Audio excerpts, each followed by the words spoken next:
welcome back, everybody, to Real Takes, episode number 7. I think it's my name is Riley Granson. I'm Max Medlin. And we're just a couple of movie fans that we really enjoy films. We're not, actors or writers or directors or anything like that. And we just we like talking about movies, all kinds of movies, superhero movies. Today we're going to be talking about some of the stuffy movies, I guess, that some people would call stuffy, but we like them, we enjoy them. So we're just a couple of guys looking to talk about some movies and maybe talk about some life, give you some life advice. Like, you got any life advice for the folks, Max? Don't be dicks. All right, that's like the running theme of our pretty much podcast. It's just like, don't be a dick. Yeah, just it's just not worth it. Yeah. I hate how's things going out there in Montana, Max? Oh man, you holding up all right out there? I'm busy. I'm tired. I'm putting in 84-hour week, so we got some people on vacation. It sucks, so I don't have a lot of time to do much. But just staying busy out here. Yeah, man, it's that sucks. I don't envy your situation. I don't think anybody does. It sucks. I've got to enjoy my weekend a little bit though, so that's good. I was at the Twins game last night. Nice. They won, thankfully. Shocker. I feel like I should go to every game because they win, and maybe they wouldn't be like 13 games under 500 right now and sucking. I always go to like the third game of the series, and like I went to see Boston this year, and they beat Boston the first 2 games. Boston's really good. You're like, oh, this is awesome. Then I go and they just absolutely get tossed. Right. Like, sweet. Glad I'm here. It's how bad that the AL Central has been this year. Like, the Twins are like 13 or 14 games or below 500, and they're in second place. Yeah, they're still garbage. Yeah, like I feel like 4 of the top 10 picks in the draft next year are going to be AL Central teams. It's going to be Kansas City's terrible. They played Kansas City last night. They killed Kansas City. Who cares if the Twins have a high pick? They're just going to blow it anyway. Yeah. My boy Eddie Rosario crushed a baseball last night. Did he? I don't think it's landed yet. Yeah, man, he destroyed one. He's having a good year. He's having his 23rd home run last night or something like that. Yeah, I mean, he's somebody we needed to come through and for the team to be solid, and unfortunately the rest of the team's unraveled around him, but a couple bright spots. It's been a down year, just like injury-wise. Twins have had a bunch of injuries and all that kind of stuff, but hopefully they'll get back in there. We're huge baseball fans, that's for sure. At least I don't know. What's your heat meter on baseball? I know you're a football guy for sure, and I like football as well, which we'll talk about in a second. But where does baseball rank on it for you? We played baseball together, obviously. But what's your feeling on baseball these days? You still watching it, or are you just kind of sitting back? Not as much. I mean, obviously it's a little harder out here, but I think if the Twins MLB.TV, baby. If the Twins were better, I'd be more into it. But it's just it's so hard to just cut 3-4 hours out of your day to watch a team that just sucks. And I mean, Molitor's terrible. Like, he's just has no idea how the game is played. Right. And I realize that's funny, like, coming from me, but like, you just. I'll get around to talking to Buxton. I haven't talked to him yet. Like, you couldn't pick up the phone for 10 minutes and call your number 1 prospect who's getting fucked over in the minors. Okay. Yeah, man. There's so many other. There's a lot of young talent in baseball right now, and I think Buxton could be one of the. Like, you look at like the Braves, Ronald Acuna Jr. and like some of these guys that are, Vladimir Guerrero Jr. is kind of in the same situation right now too, where he was tearing it up in the minors, and the Blue Jays decided not to call him up. So, it's just kind of been the case. Like, it seems like teams are more worried about service time now, and kind of getting that extra year of arbitration. Which, I mean, it's a business; they're saving money. Yeah, I see it both ways. I think it's really weird how professional sports fans go both ways. It's like you look at Le'Veon Bell. Like, people are just, they go from like, this guy deserves to get paid. Why is ownership being so cheap? All of a sudden, it's like, why is he being so greedy and want more money? It's like, that's the number one thing that annoys me about sports fans. Are like, well, he doesn't deserve that money. But I'm like, you're not paying him. Yeah. You're not paying him. Your $5 soda's not paying his salary, just like my taxes is not paying that police officer's salary. it's a lot bigger than that. So stop complaining about what the players are making. You know, you're not paying it. Yeah, and in Le'Veon Bell's case too, I mean, like, why wouldn't he hold out for a bigger deal? I mean, he's arguably the best running back in the game. And I don't follow football that much. I know there's great other, there's there's great running backs, but Le'Veon Bell's a guy that, they obviously want him around. Why not hold out and get a bigger deal? I mean, it's in that game. I mean, it's tough. Like, he's going to produce. So I feel like you give him the money. Like, the 1-year deal says a lot, man. Like, he could get injured this year, playing on a franchise tag. Just from everything I've heard about the various guys who've gotten hurt playing on franchise tags, it's a tough place to come back from. So I kind of get where he's coming from on that end, but also I think you should be a team player and play. But I understand that he wants a new deal, so I think that whole situation to me is interesting. But I'm playing fantasy football this year for the first time in 10 years, and I'm glad he's not on my team. So. Right. Well, I think what's unique about Le'Veon Bell is we've never really seen a team turn on a star player like that. Right. I mean, everybody in the locker room was like, this guy screwed us, this is ridiculous. And usually it's all just, hey, the man's got to get paid. Let's, let the business play out. But now it's like, hey, screw this guy. So I think they all just thought it was just a ploy. And, the Steelers didn't blink. And now Le'Veon Bell is going to be losing $800,000 a week. And I think that was a big point of contention because, some of the linemen said, well, we're the ones blocking for him. He makes 7 times what I make, and he makes 4 times what that dude makes, and we're the ones that block for him. So but the thing is, I mean, and I don't know football inside and out, but like I feel like a lot of what he does is his own natural talent. Like they block for him, sure, but he sees the holes. He's got the agility to kind of maybe create plays out of nothing. Like any good running back or quarterback, or like in baseball not so much, but like in basketball, you look at somebody like LeBron James who has the ability to create plays out of nothing. Right. So I think that's the thing with Le'Veon Bell is like he's able to do that. Yes, the linemen are blocking for him for sure, and that's a big part of it. As a person, I'm not a huge Vikings fan, but I'll watch the Vikings. Like that was the thing with Adrian Peterson. It seemed like is like he got good blocking kind of his later years with the Vikings and. He didn't have that, after tore his ACL and all that, he didn't have that ability to cut and make those moves like Bell does. So I look at it as an outsider's perspective. I'm interested to see how that plays out as just a sports fan in general, just to kind of see what. We should do a sports podcast. That's what we should do. We should do, but we'll do like the actual announcing. With no censorship. This fucking guy can't hit water if he fell out of a boat. This guy couldn't catch a cold. Fuck. But, I mean, I see both sides of it, but it's just like anything else today, I just am so sick of hearing people talk about it, Yeah, I agree. Yeah, whatever. Ain't on my team. Packers are ready to rock. There you go. Well, we're not here to talk about sports. We're here to talk about beverages. Movies. We got a lot to... okay. Beverages. We can get into beverages. Hey, I tried that Bywater you recommended. That is actually really good. Yeah, dude, it is good. I was very impressed with that. I wish I had something to drink right now. You know what I had? You know what I had yesterday that was really good? And I'm not like a big pop guy, but it was in one of those glass Coke bottles. It was California Raspberry Coke. Oh wow! Oh, it was delicious. Like it. I went to. It was really good. We went to when I was. I can't remember if it was when we went for high school, when we went baseball, or when I went with my family. Disney World, they have like that international bazaar thing or whatever at Epcot or whatever that place is at. Yeah, I think that was Epcot.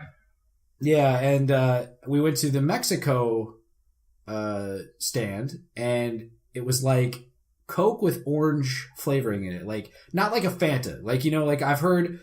People from like down south and they order a pop or a soda or whatever you want to call it in a restaurant. They literally call it a Coke. Right.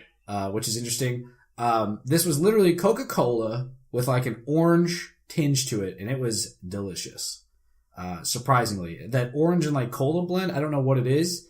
But it's great. I'm like a cherry Coke guy though, personally. Yeah. But that orange was like vanilla, pretty good, man. Vanilla I thought it was great. Vanilla Coke's pretty good. How about cherry vanilla Coke?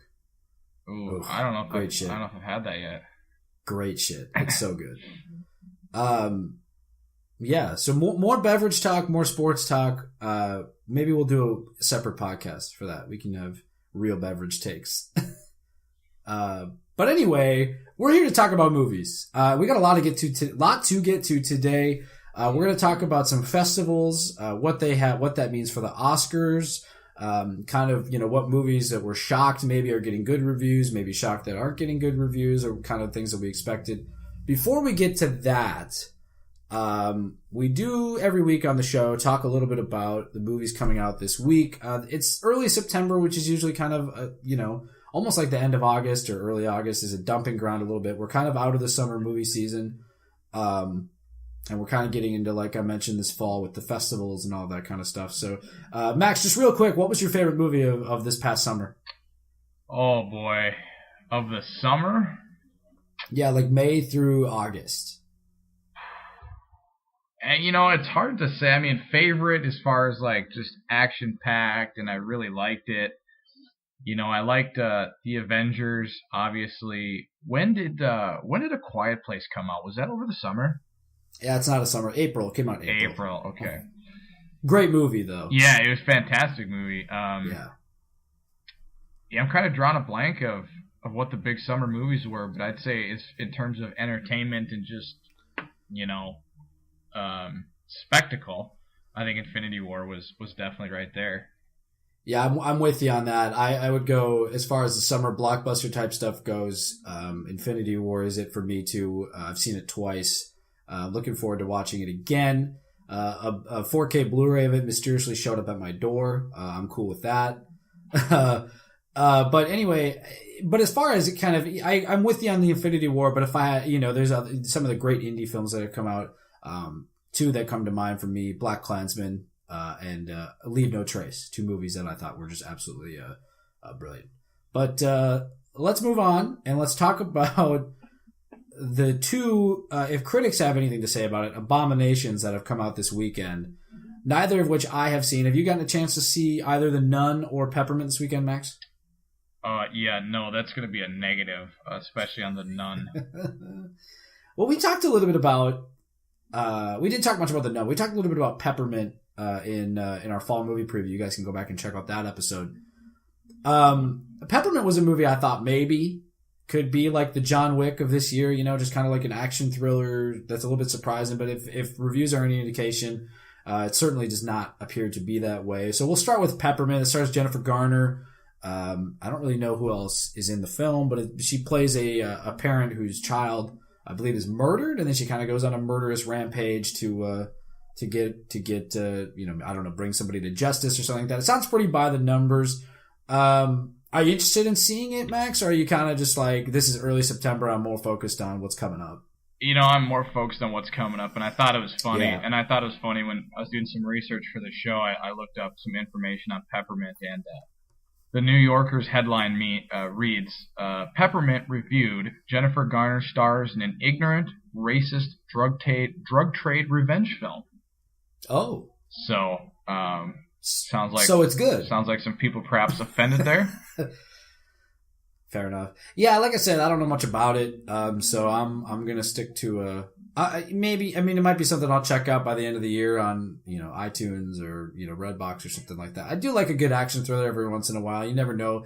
We've talked about this before, not on the podcast, but you and I have discussed this before, and it's like I can't stand people who use a number to justify if they're going to see a movie or not. Like, you don't know if you're going to see it. Like, some of the best movies are, critically panned, or some of the worst movies are critically, according to opinion, are right, critically praised. So it's like, you never know until you go see it. So that's one of the things. Like last year, I thought Atomic Blonde was pretty good. I know critics didn't really like that film, but I enjoyed it a little bit more than I think most people did. But yeah, Peppermint, that's in theaters this weekend. That's a nationwide release. Should be available around you. Also, the other film. Sorry, go ahead. Also, Peppermint is actually a hybrid mint.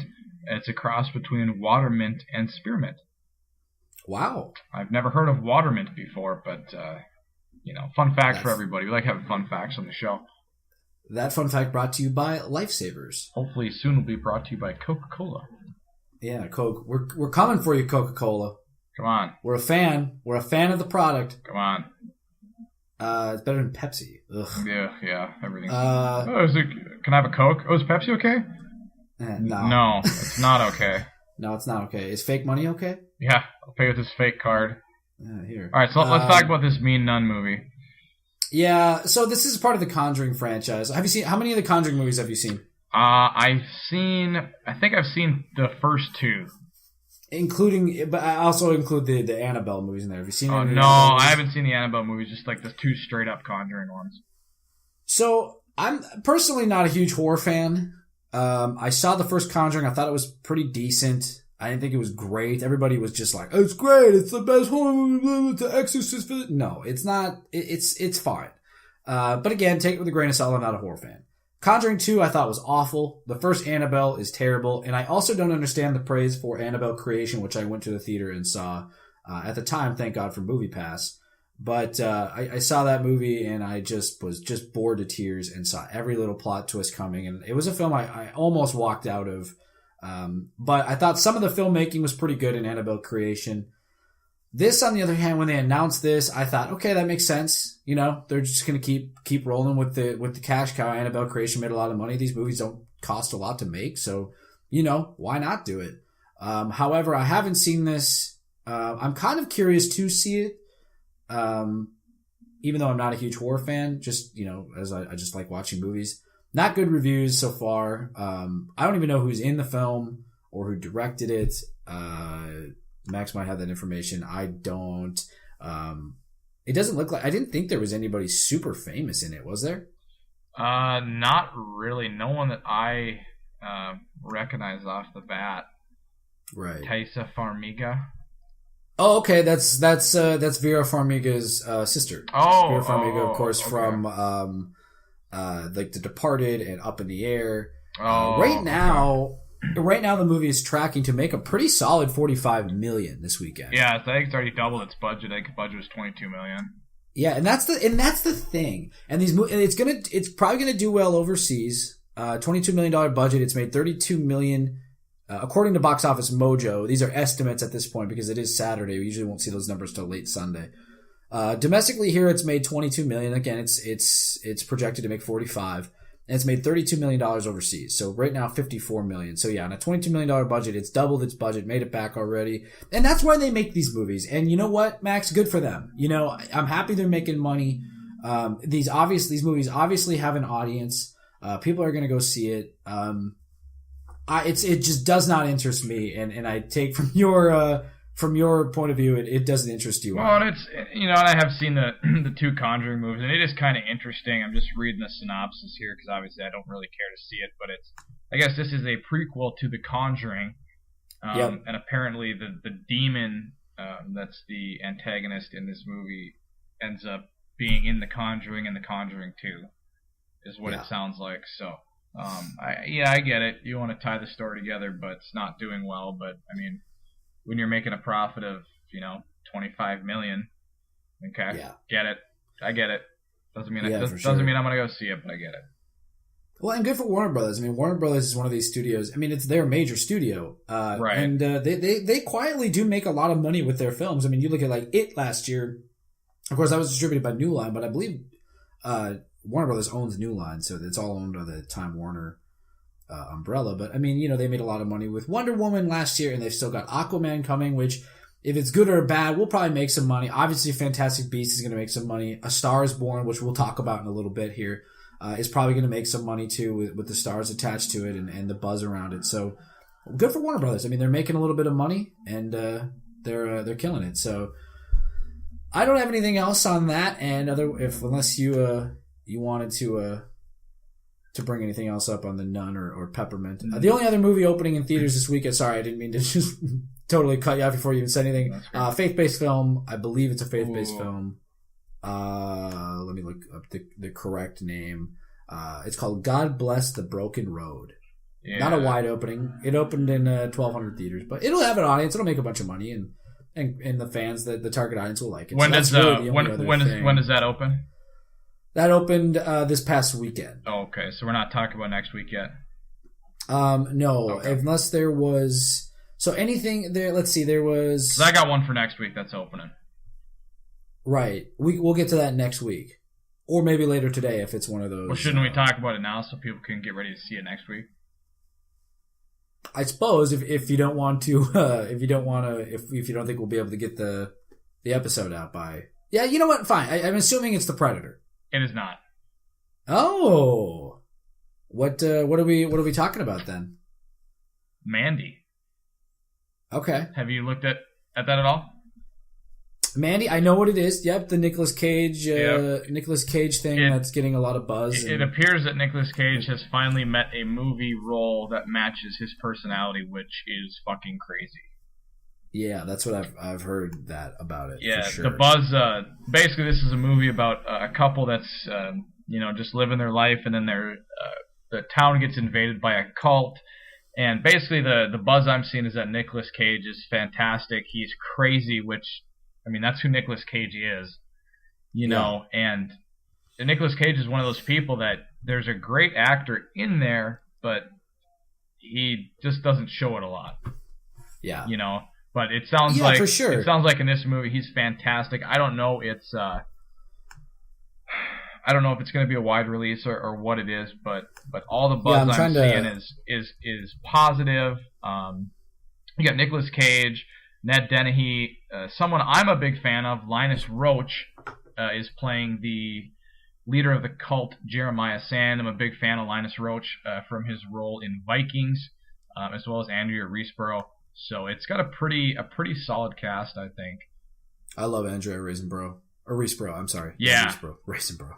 Whatever, however you say it. But it's got a solid cast, and, you know, I enjoy Nicolas Cage. I just think he's a lot like Adam Sandler. I mean, you know the talent's there, but it just hardly ever shows through.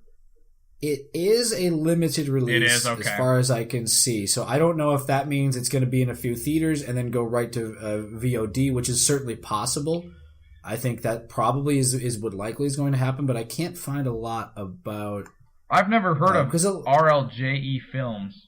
Yeah, so that's what makes me think that it's probably going to be something that you're going to be able to get on iTunes come next Friday. But you know what? You bring up a good point here.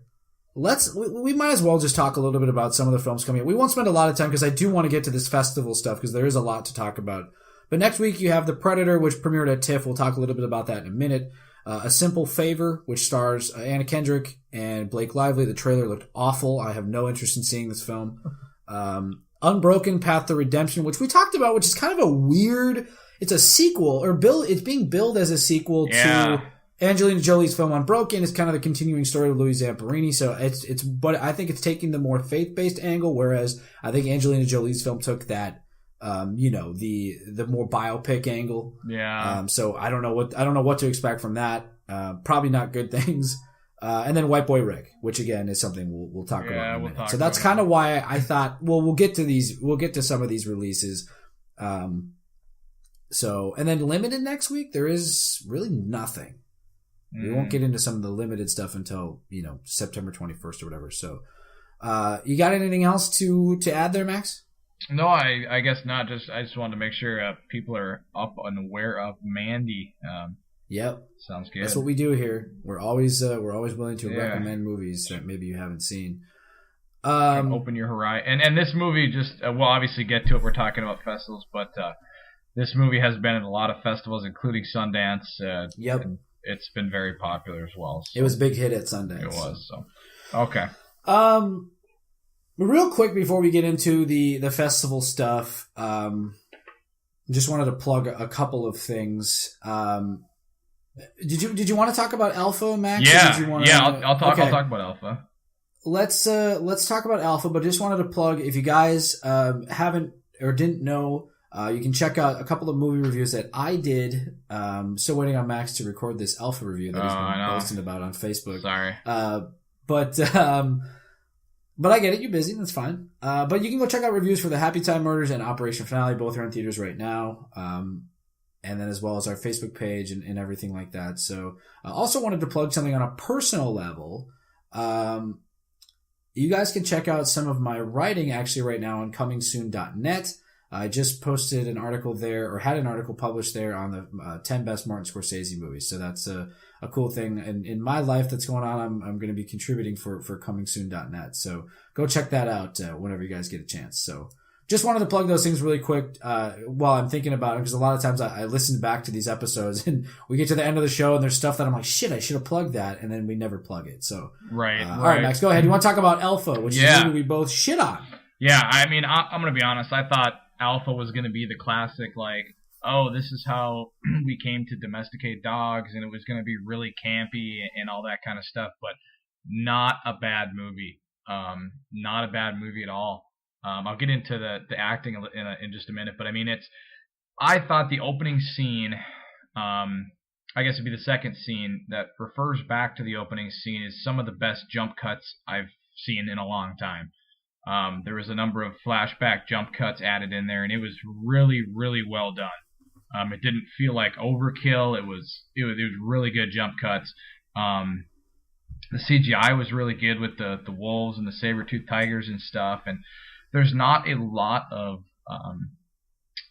talking, you know. And what I liked is that they didn't just take the easy way out and have these Neanderthals or whatever you'd call them just speak English, just because. I don't know if they were speaking Native American dialect or what it was, but you know, you had to use subtitles, which I liked because, you know, the easy way out is just have them talk English so everyone can understand. But obviously that's not how they would have talked. I thought it was a really enjoyable movie. It you know, obviously there's some things you probably could have expected are going to happen, but none of it was like, oh boy, here we go. I didn't really think it was campy or anything like that. It was very aware, I think, of the story it was trying to tell. And the big thing is it took its time. You know, it took its time telling the story. Overall, really liked it. And you've got basically the main actor in the show, Cody Smith-McPhee. He's actually putting together a pretty good list of work. He is obviously the voice of Paranorman, or Norman Babcock in Paranorman. He was in Dawn of the Planet of the Apes, X-Men Apocalypse, playing Nightcrawler, cameo in Deadpool, Alpha, and then a movie I don't know if you've seen, Riley, Slow West, which is now on my list of to see movies. It's got, I think, 97% with Michael Fassbender, Cody Smith-McPhee, about the West.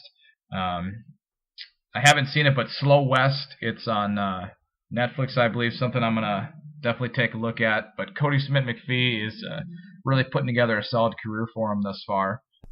Yeah, Slow West is great. Is it? Okay, I've got to see that. Yeah, it's terrific film.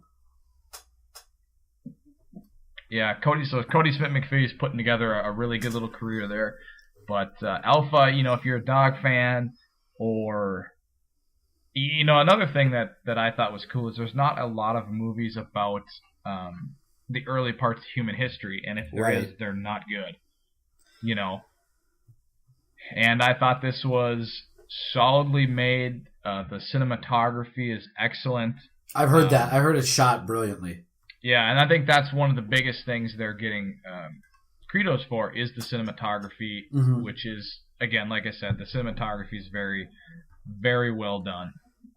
So I was surprised. I thought I was going to hate it. I thought it was going to be terrible. But solid movie. Definitely check it out when it comes out on Netflix or Prime or whatever. Yeah.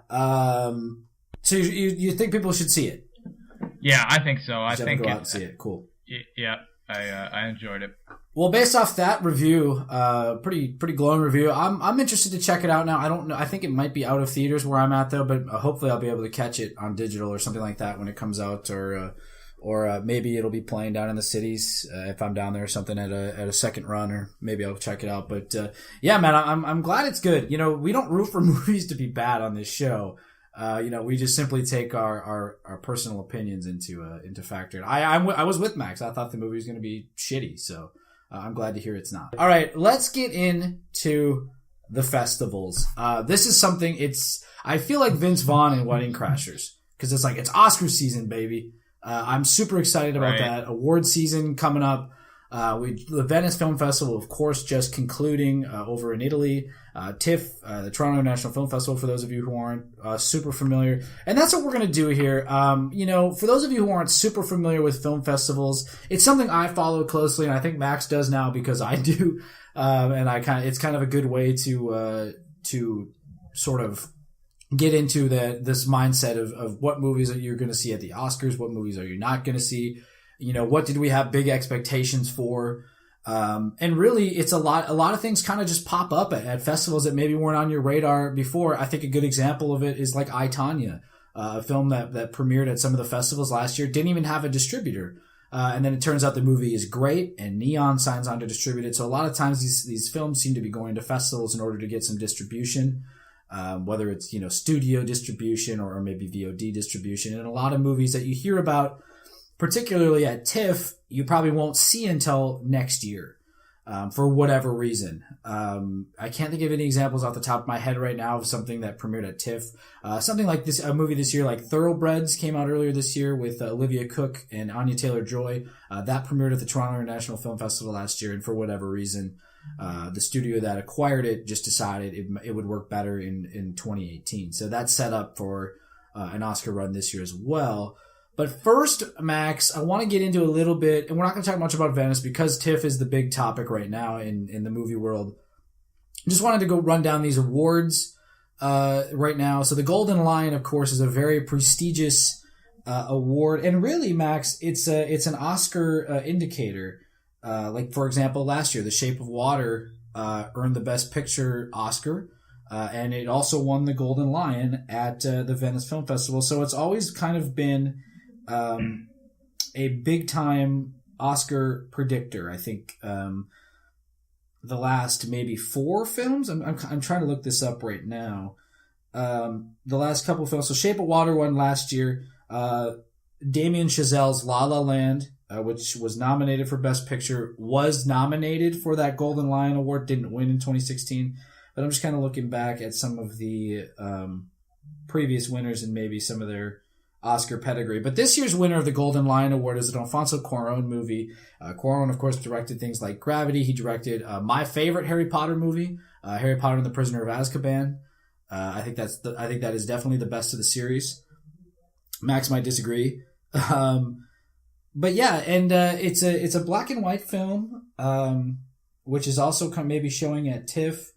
I believe it features a predominantly Mexican cast, and it follows the story of a year in the life of a middle-class family in Mexico City. So I'm really looking forward to seeing this film. This is also a Netflix film, so everybody's going to be able to see it. It's not going to be one of these movies that will, show up in Los Angeles and New York in 4 theaters. This is expected on December 14th this year on Netflix. It also is getting a limited theatrical run because to qualify for Oscar, I'm getting a little long-winded here, I apologize.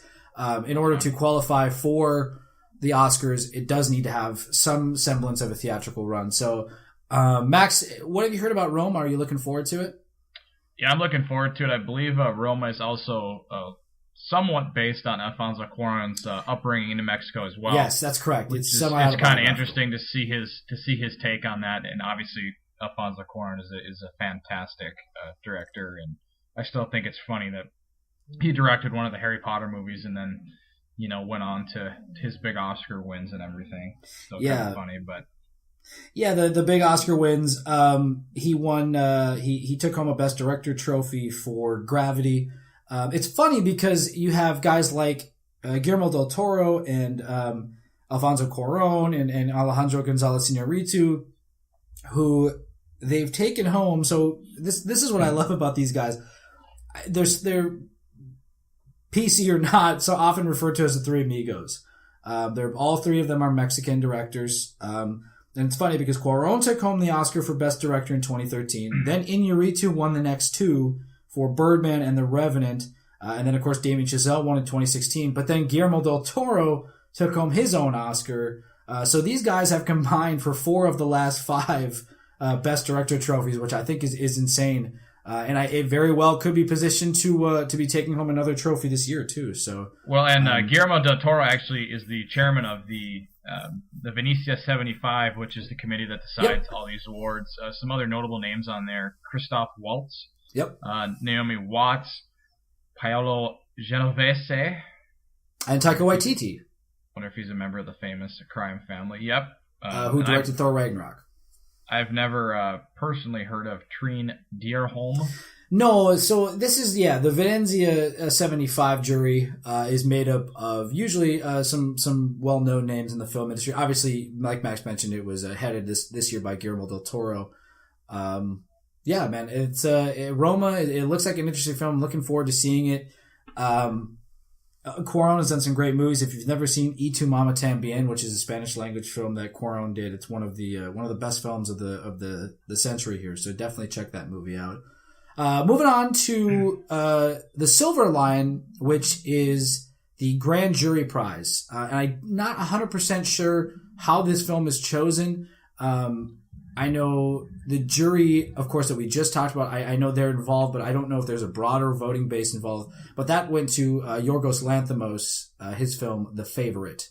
This movie stars Emma Stone, along with Olivia Colman, who we might as well just say this now, took home the award for Best Actress for this film at the Venice Film Festival. If you're not familiar with Yorgos Lanthimos, I don't blame you. His films are very odd. Last year he did The Killing of a Sacred Deer. He directed a brilliant film a couple years ago called The Lobster. Max, have you seen any of Yorgos Lanthimos films? I don't believe so. I've been meaning to watch The Lobster, but I haven't got around to it. He's a very eccentric director. He's a Greek director, and I know the trailer for this film just came out. Emma Stone looks pretty good in it. Olivia Colman, and is it Rachel Weisz? I think is the other actress in this film. So yeah, I'm looking forward to seeing The Favorite at all, Max. Or do you know anything about it, or are you just kind of? That's a movie. That's kind of a movie that's been flying under my radar. Yeah, to be honest. Well, it comes out. Let's see here. Sorry, I should have this up in front of me. I did have it up in front of me. I believe it comes out in October. November. I'm sorry. It comes out in November 23rd. And a lot of times, and this is what's so crazy because I think I had it on my list as an October release for our fall movie preview. But then when these things get acclaim like they do, the release dates often get pushed deeper into the right. year. So just to have them a little bit more in front of the mindset. But so Yorgos Lanthimos wins the Silver Lion for his film The Favorite, and then Olivia Colman took home Best Actress for that. Moving on to the Best Director, we'll kind of breeze through some of these. We don't need to spend a lot of time on this stuff. I think there's a number of awards that have been given out that personally I'm pretty excited about because these are films that I want to see or people I like, and it's good to see a couple of these films and actors getting recognition.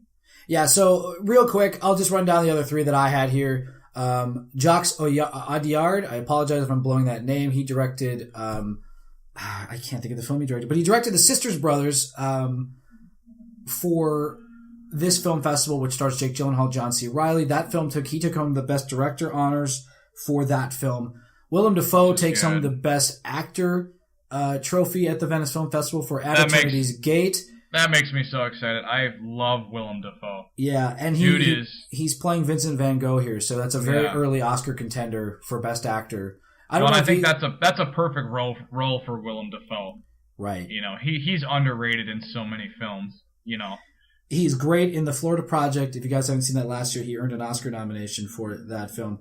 By the way, the film that I'm thinking of that Jacques Audiard directed is Deepan, which was an Indian, I believe an Indian film that was very, very critically acclaimed a couple of years ago, foreign film. So just wanted to get that out there. And then, of course, the one thing I'm super interested in, personally, I think probably of all of these awards I'm most curious about, the award for Best Screenplay went to Joel and Ethan Coen for The Ballad of Buster Scruggs. Now, this was supposed to be... not expecting that. Yeah, this was supposed to be a miniseries on Netflix that they decided to turn into a feature film. So I've heard it's a little bit of an unusual film. I heard it's kind of told in segments, but it has a good cast, and I love Joel and Ethan Coen. They're some of my favorite filmmakers out there right now. So, absolutely.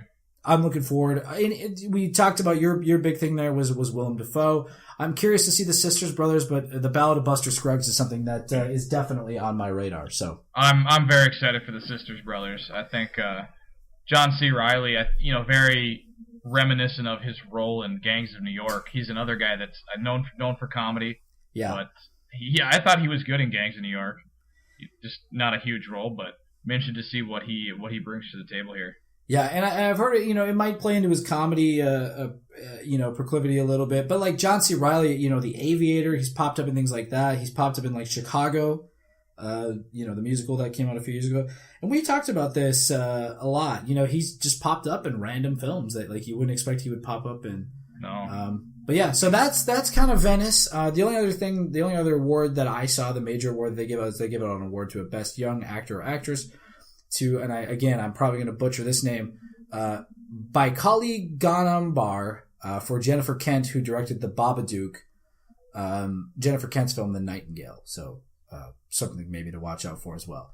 But let's move on, Max, if you're cool with that. Let's move on to the big stuff going on right now, and that big stuff is the Toronto International Film Festival. This is obviously the big real kickoff. Venice is a big kickoff as well. Venice has had a lot of great films over the last few years. Obviously, The Shape of Water, La La Land, things like that, having their world premieres at those festivals. However, this is really the big one. Toronto and New York. These are the two biggest film festivals. I think AFI you could throw in there as well. Kind of comes out in November. AFI to me though kind of seems like one of those festivals that just like premieres movies that like, is it going to make a 2018 release date? Okay, like The Big Short.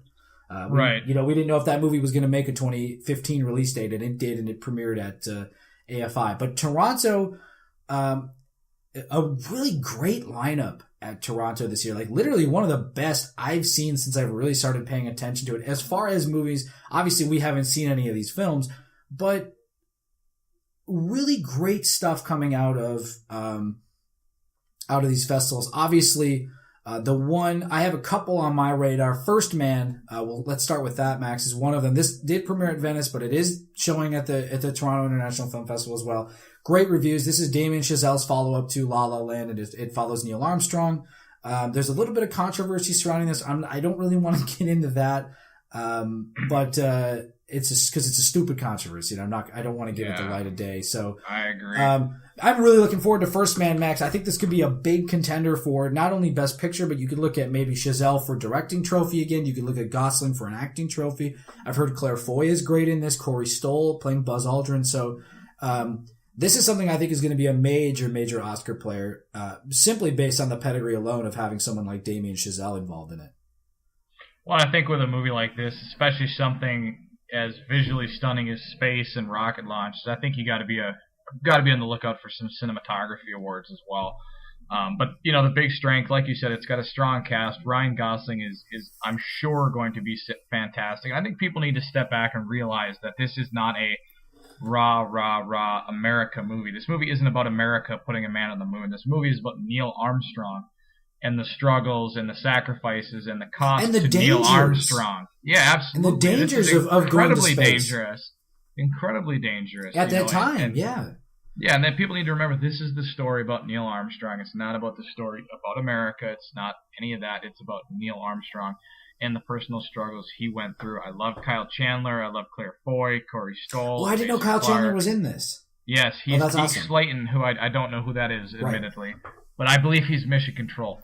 Okay. But I do like Kyle Chandler. So, yeah, it's a solid cast and a good story. And I have faith in everything Ryan Gosling's in. I think this is kind of in his wheelhouse. I think Gosling is really good at movies that have action, but they have a deeper storyline to them, such as a movie we referenced, I think it was last week, Ides of March. Yep.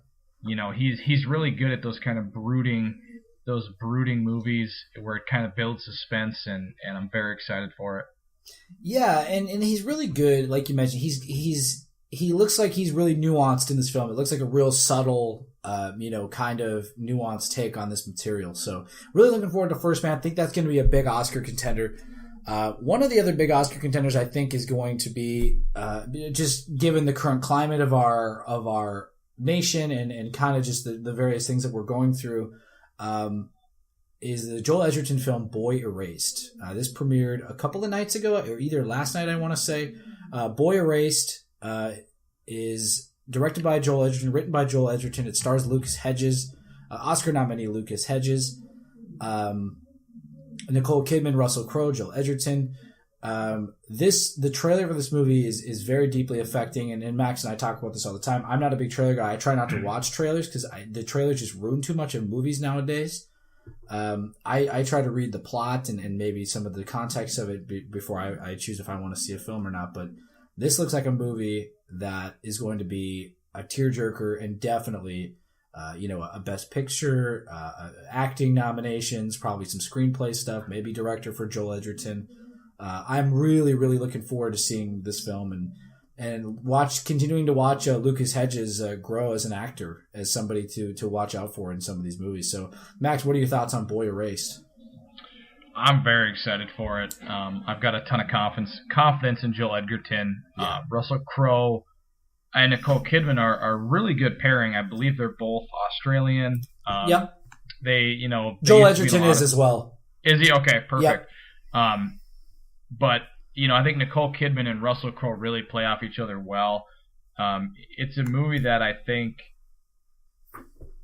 I think it's going to be tough to watch because you realize that there are people out there with these views. Yeah. And there's people in the United States today with these views. And we should have prefaced that the film. Sorry, Max, I didn't mean to interrupt you. We should have prefaced that the film is about a young man who goes to a gay conversion camp because of his parents' insane religious views on gays. And Joel Edgerton kind of plays the camp counselor. So yeah, sorry, Max. I go ahead. I just wanted to interject that for people that didn't know, maybe. Right. No, I just think it's going to be a powerful movie. It's based on a true story, the memoir of Garrett Conley. And I think a good sign for this is that there was a pretty large bidding war between Netflix, Annapurna, Focus Features, and Amazon Studios for distribution rights. So it seems to me like they're confident they got a good product there. And like I said, I think Joel Edgerton is going to do a good job. They've got a really good ensemble cast. I think it's an important story to tell. So I'm really excited to see it. It's obviously got very favorable reviews from everybody that's seen it. So yeah. Just kind of looking at Rotten Tomatoes, it has 9 reviews posted on that site, and it's sitting now at 100%, which can be leading or misleading. Movie. A lot of times I feel like you have to kind of look at the score as a whole. That they have. So it could be 100% of critics like it, but maybe the average review is 6 out of 10. So they're like, yeah, it's good. You should go see it. This movie seems to be getting incredible reviews. People calling it one of the best of the year. For me, the fact that it's a true story lends a little bit more drama to it. True stories always get me more, and it really just looks like a super emotional movie. So, but let's move on to cover a couple of other things. We're going a little long here with this one. Something we won't spend a lot of time on, but I'm excited about, just wanted to mention it, is Fahrenheit 11/9, which is Michael Moore's new documentary about the Trump White House. Take that as you will. Be a fan of Michael Moore. If you are, if you're not, you probably don't care about it. If you're a fan of Michael Moore, you probably want to see it. So I'll leave that at that for risk of starting a war. Don't worry. If there's somebody that doesn't like it, they're probably too busy burning their Nikes to be listening to the podcast. So anyway, let's one of the things that has struck me kind of overall, I don't want to do like a preview of each individual movie because like I said, that we would be here all night. One of the things that's intrigued me about this festival, Max, is the amount of films and the film festivals in general that are going to Netflix. We mentioned Alfonso Cuarón's Roma is a Netflix movie. Paul Greengrass' new movie 22 July is going to be a Netflix film. Netflix seems to be, after Mudbound last year, if you're into the Oscar stuff like I am, you've noticed that maybe they got shafted for a Best Picture nomination with Mudbound. I liked Mudbound. I didn't think it was a 10 best movies of last year. I thought it was excellent. But Netflix seems to be really gunning for that Best Picture slot after really kind of breaking into the Oscars for the first time last year. What are your thoughts on that, Max? Do you think movies that are Netflix originals, do you think they should be able to be nominated? Are you of that mind, or are you kind of the Cannes Film Festival mind that, this is a streaming site, people aren't going to see these movies in theaters, they shouldn't be nominated? What are your thoughts on that? Oh yeah, I think they should be nominated. I think we're finally getting out of the stigma of the direct to DVD or direct to video. I mean, that's not at all what this is anymore. Netflix is a legitimate streaming site, and they've Netflix and Prime and Hulu, they have proved that they can put out good content consistently. There's been a number of Netflix movies that have been good. Just because it's not going to theaters doesn't mean that it should be disqualified. And I wouldn't be surprised if we see Netflix movies in theaters at some point. With Netflix's backing. Yeah. Well, it used to have a deal with a theater chain called iPick, and I don't know if they still do or not, but they were showing these movies in theaters in a very limited amounts. They do the New York, LA qualifying run for the Oscars, but like Mudbound did or some of their other films. I'm so interested in their strategy because they're really going after big movies. They're going after big talent. Well, here's the deal, though. How many Best Picture winners has Disney had recently? Disney? None. Yeah. So last week we talked about how Disney is going to gun for Netflix. Okay, so that's Disney's angle. We've got all these pretty good movies.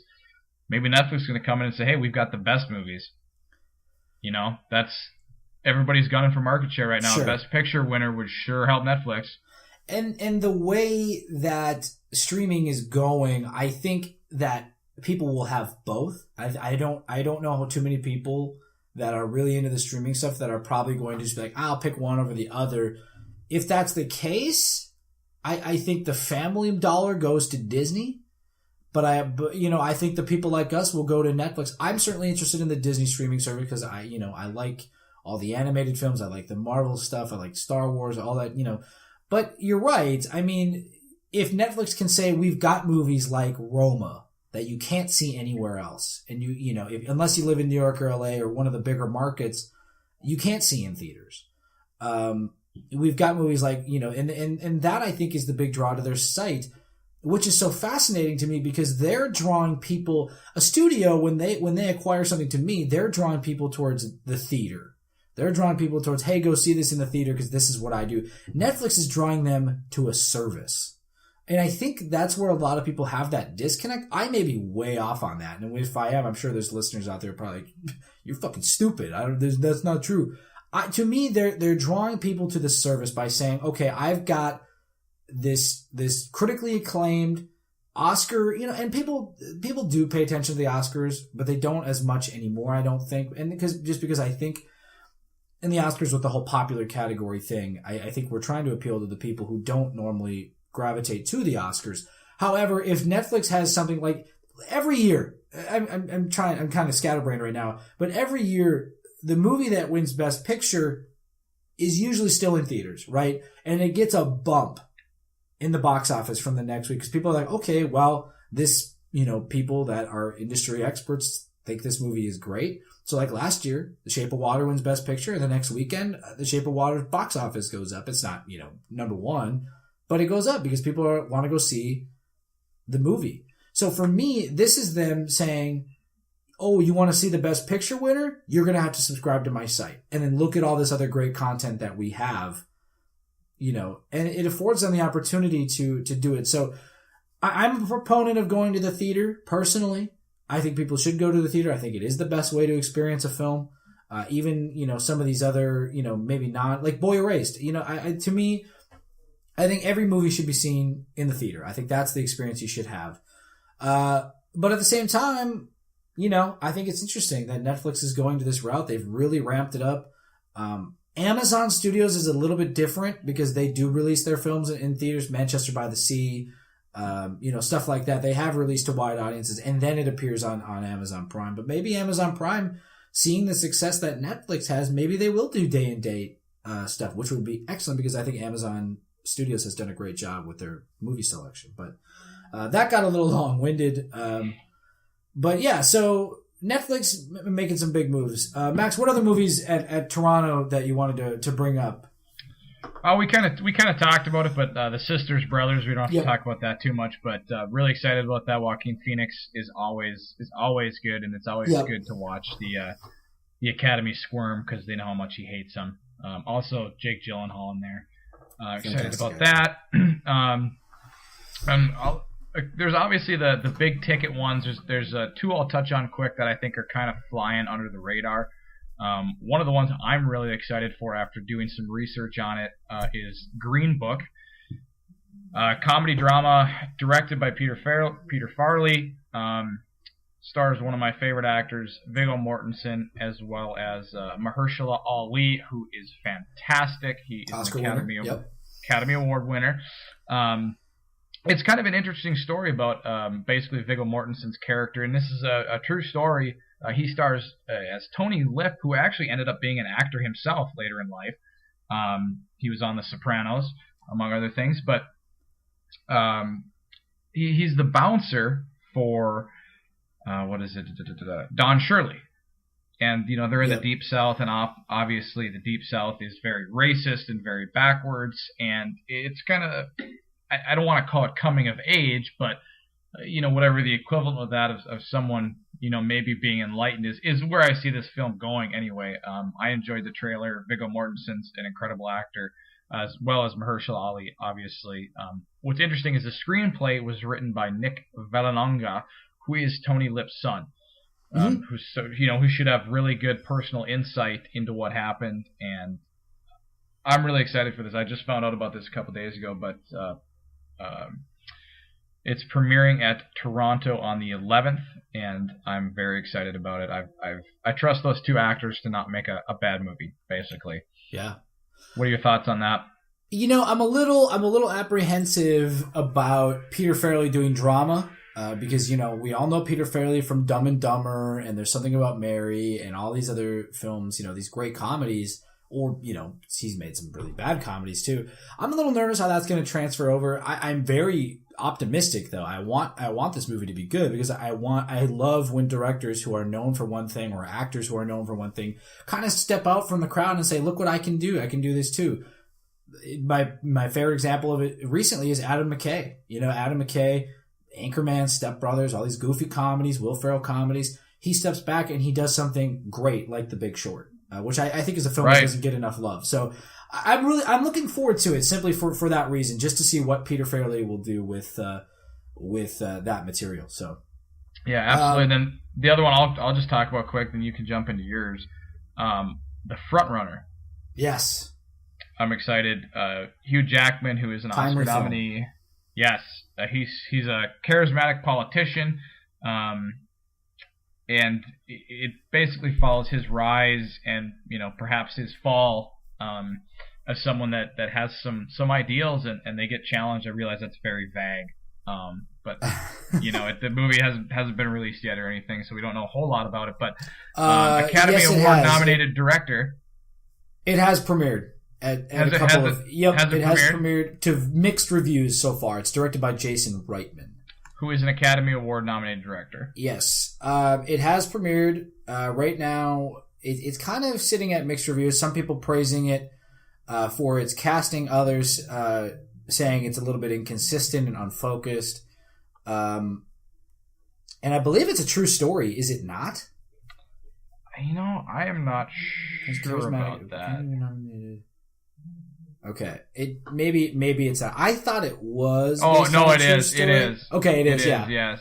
Yep. So that interests me too. So I think as more reviews come out, I think we'll get a better picture of what to think about this movie. But it is the interesting thing about this film is that they just announced that they're going to be releasing it in limited release on Election Day, so a Tuesday. Oh, very nice. So that's an interesting a choice there. I'm sure it's not. The one thing this is kind of a weird thing to like, but I love the poster, because the poster to me is very, very 70s, right? Like it's very All the President's Men, The Sting, very reminiscent of some of these great political thriller posters. So I that's what I appreciate the most about that. Yeah, The Frontrunner is something I'm definitely looking forward to too. What else you got? Oh boy, what else? I got a couple. I think something real quick.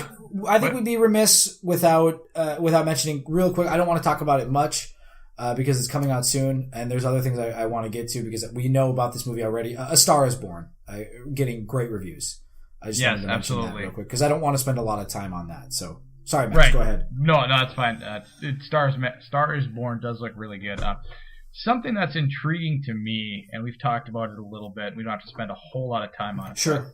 Robert Redford's finale, The Old Man and the Gun. Yep. Very much looking forward to this film.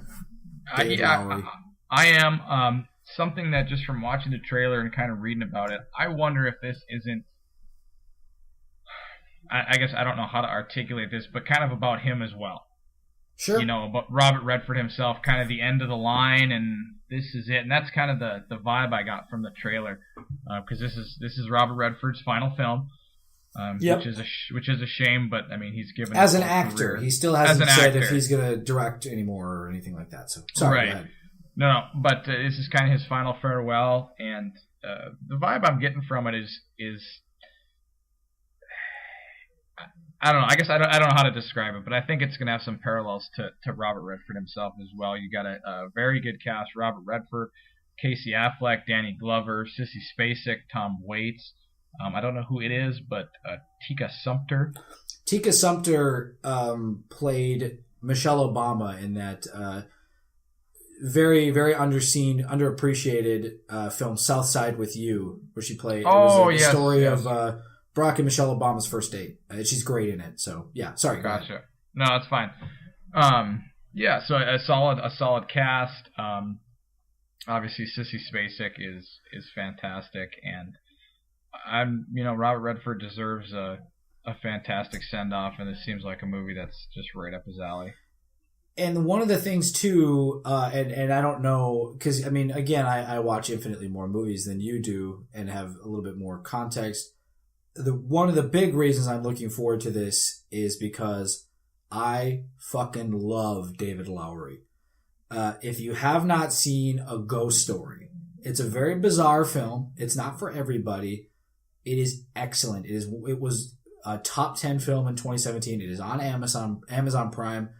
Lowery does a terrific job with A Ghost Story, and it's just a really, really great film.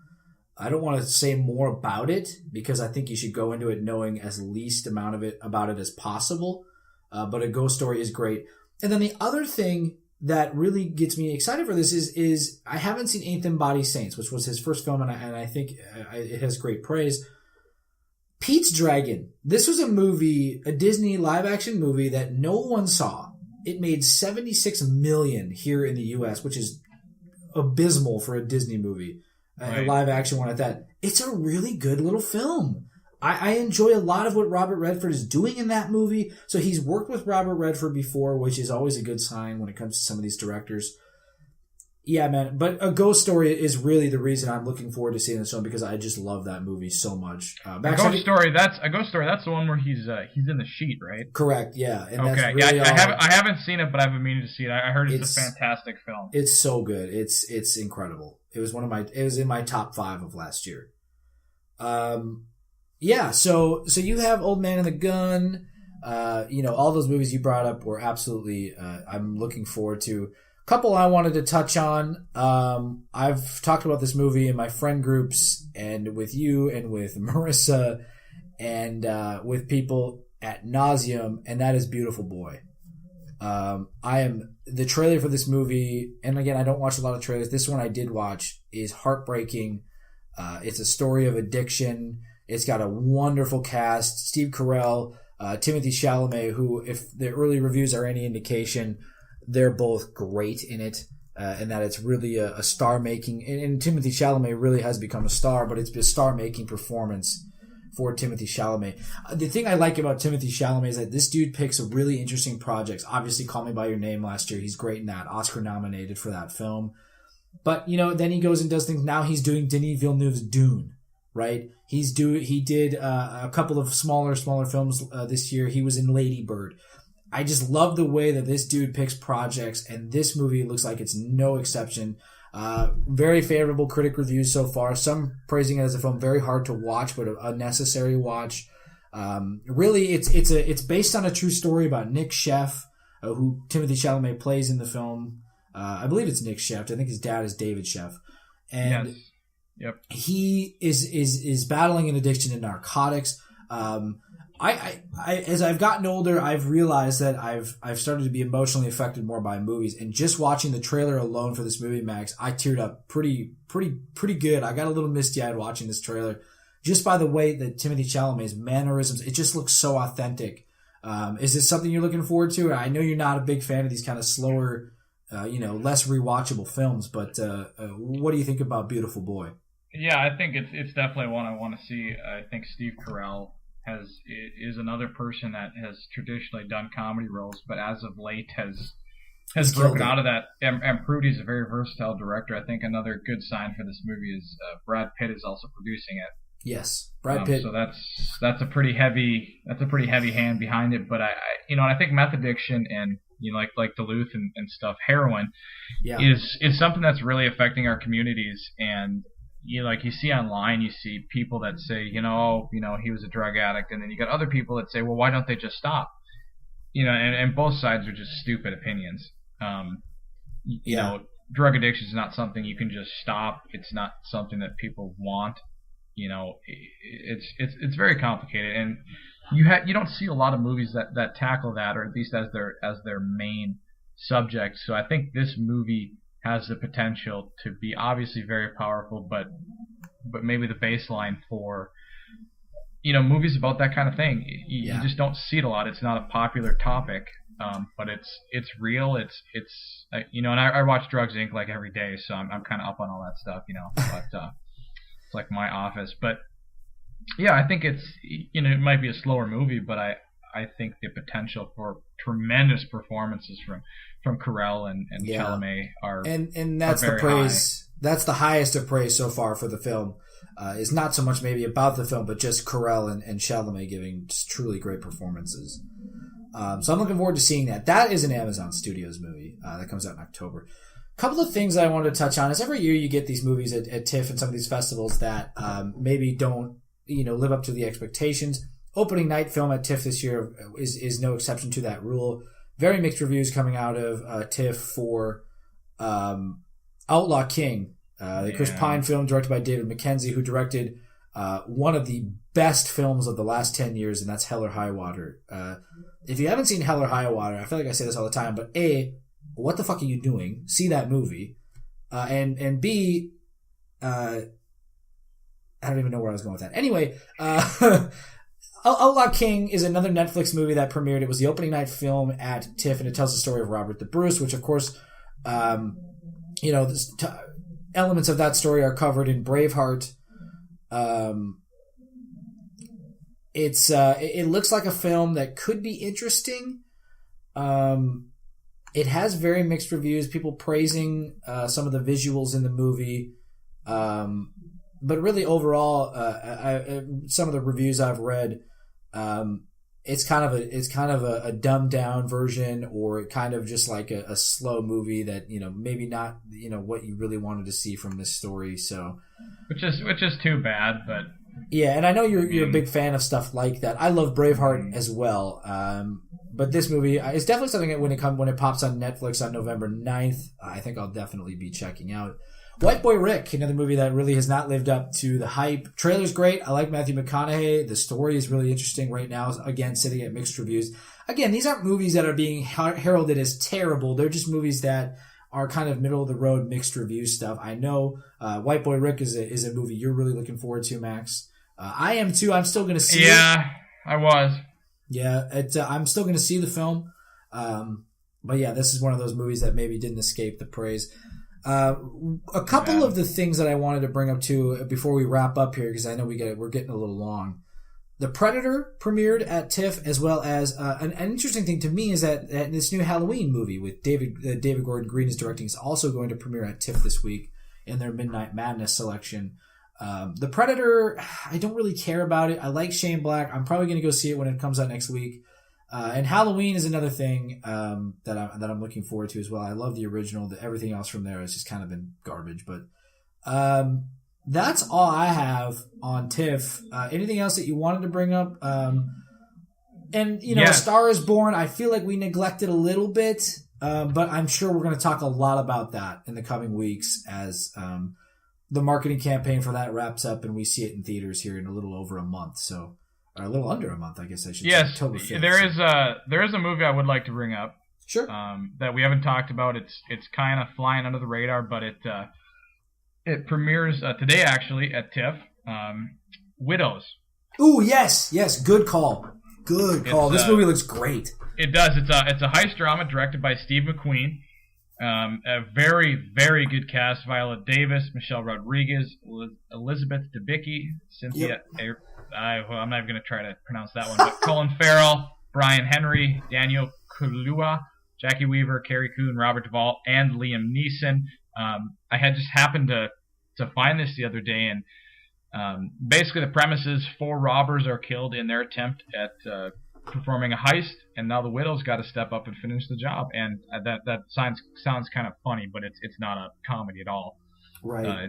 It's a serious movie, but I mean that's a hell of a cast. I thought the trailer looked great. Viola Davis is obviously fantastic. I think this could be what Ocean's. What was the all-female Ocean's movie? Ocean's 8. Ocean's 8. I think this could be the real version of Ocean's 8, like the serious version. Yeah. I'm excited about it. It's really flying under the radar. I haven't heard much about it, but I'm very excited to see this. I'm glad you brought that up. First of all, Steve McQueen is a terrific director. Obviously, 12 Years a Slave is a terrific film. I'm glad you brought that up though, because it jogged my memory to kind of look at, preview what's coming up. Obviously, one I'm very excited about is Barry Jenkins' film If Beale Street Could Talk. That you're going to see on, I want to say Sunday night, tomorrow night. I think that you'll see that for the first time, the premiere of that. Yes, Sunday or Monday. But that's coming up as well. We don't know much about that movie. Life Itself is a film that will be debuting in theaters here in a couple of weeks. That's with Oscar Isaac. That will be premiering here soon. One thing I think we poo-pooed a couple weeks ago, but I think maybe could be a surprise, just simply because of the buzz it's getting and the fact that it is premiering at the festival, and that's The Hate U Give. I'm excited for that. Yeah, we poo-pooed it a couple weeks ago because we kind of thought, it's one of these films that's just like, super heavy-handed, but the fact that it's premiering at TIFF is usually a good sign. Green Book, Max mentioned, is premiering coming up soon. Destroyer, Karen Kuzma's new movie with Nicole Kidman is coming up as well. It's kind of a noir film. Actor Paul Dano's directorial debut, Wildlife, is premiering on Wednesday. Some are calling that Carey Mulligan's career-defining performance. Yeah, up it to looks this great. point. It's got a great cast too. Gyllenhaal's in that as well. Jeremy Saulnier's film Hold the Dark, also premiering later on in the festival, which runs through next Sunday. There are a couple others I wanted to bring up. Of Monsters and Men? Yep, Monsters and Men with John David Washington is going to be premiering. Just quick throw that out. Obviously, most people know John David Washington from Ballers originally, but he's really putting together a nice little career there. He's in Malcolm X. He was a producer on The Book of Eli, and obviously he was in Black Klansman. So he's really starting to put together a nice career. But love him as Ricky Jared on Ballers. But glad to see he's putting together a nice little career. Yeah, for sure. Black Klansman is great. I love that movie. And then I'm trying to find the closing film of the festival. Usually every film festival has an opening film and a closing film. We mentioned the opening of this festival was Outlaw King, and closing out the Toronto International Film Festival, I believe, it looks like a film called A Private War, and I don't know much about that movie. Rosamund Pike is in the film. It is directed by Matthew Heineman. He directed a documentary called he's directed several documentaries. So it looks like maybe, is it a doc or is it a feature film? I don't know. Well, maybe we'll have more. Actually, no, that's... it's about Marie Colvin. No, that's not the closer. Oh, it isn't the closer. Okay. The closer is going to be Kristen Stewart's Jeremiah Terminator Leroy. Oh, yes. Okay, I've heard about this. My apologies. I've not heard about that one, but... Yeah, I heard briefly about it when it was announced. I don't think anybody knows anything. But now I'm interested in this movie, A Private War, because it's about Marie Colvin, who is a war correspondent, and is directed by Matthew Heineman, who has directed great documentaries like Cartel Land, which is an excellent documentary if you haven't seen Cartel Land, as well as City of Ghosts, which is one last year about the Syrian conflict, which is absolutely excellent. So... yeah, so all these movies, man, it's going to be a really fun Oscar season. I think it's going to be the most intense in years. I think it's going to be a lot of great films you're going to see come out of this award season. Because really, everything it's like usually you see some movies fall off. White Boy Rick, for example, I think is one of them. I don't think Outlaw King was really an Oscar contender in my opinion. I think it was more of just like a decent film, but I think it had Oscar pedigree because of who was involved in it with like David Mackenzie. So, but I really do think that every film that we've seen talked about, and of course we still have some to come, like If Beale Street Could Talk, but I have no doubt that movie's going to be great. There's still some movies to come, but this Oscar season is shaping up to be a really competitive one, which is great for me because I love following this stuff. I love seeing all these films and really looking forward to that. So Max, what's your final take on these festivals and gearing up for this award season? Are you excited? I'm excited. I think we need to take a trip. Yes, I want to go so badly next year, and Marissa even said she would want to go, which I love. Usually she's like, I mean, that's a lot of movies to see in a small amount of time, but yeah, man, TIFF is on my bucket list, and Sundance and all these other great film festivals. So I usually take a trip down to the Twin Cities Film Festival, which is where I saw 3 Billboards Outside Ebbing, Missouri last year, as well as Darkest Hour. So that was cool. I got to see those pretty early. I'm looking forward to when they reveal their slate. I'm hoping to head down for some of their premieres. So yeah, man. But I'm sorry, I didn't mean to cut you off there. So you are looking forward to this award season and all the films coming out? Yeah, I think it's going to be a tight competition. It's going to be great. And I like that there's no clear frontrunner. Like last year at this time, it was like, okay, Shape of Water, 3 Billboards. And that was the conversation, right? Like that was, and it ended up being the conversation all the way to the end. And last year 2 years ago, to some respect, La La Land and Moonlight. So I like that there really is no clear frontrunner right now. I just like that there's a lot of great films out there. So. Yeah, it really could go either way. Yeah, and we'll talk about more Oscar stuff as it gets closer to that. Obviously, we're both fans of that, so we'll get on that. But I think that's all we have for you guys this week. Plug some stuff. Like I mentioned, I'm going to be contributing to comingsoon.net, so check out, follow me on Twitter if you want to see some of the articles I'm writing for comingsoon.net. I'm currently working on one about Brad Pitt. So it's fun. I've had to do some research. I got a lot of movies to watch, but that's a good problem to have for me. So yeah, check me out on comingsoon.net. You can also go to reeltakes.com, check out a couple of reviews I've written recently there. Again, follow me on Twitter at Riley Granson. Follow Max on Twitter at Max Medlin. Go to our Facebook page. It's facebook.com/reeltakes. YouTube as well. If you're listening to this podcast on audio, so make sure you subscribe at whatever favorite podcast outlet that we're available on: Stitcher, Breaker, Google Podcasts, Spotify. If you have an Anchor app, obviously, we do a lot of stuff with the Anchor app. And YouTube. Subscribe to our YouTube channel. Leave us a comment. Tell us what you think. And I always forget to plug this, Max, but they can email us at reeltakesinbox@gmail.com. Tell us what you think of the show, what you want to hear us talk about. We will talk about anything you guys want us to talk about relating to movies. We'll review any movie you want us to review.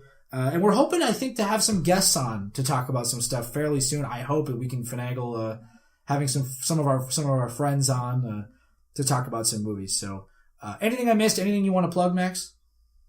No, I don't think so. Just coming into the fall season, it'll be just a rush to the end here. Hell yeah, I'm very much looking forward to it.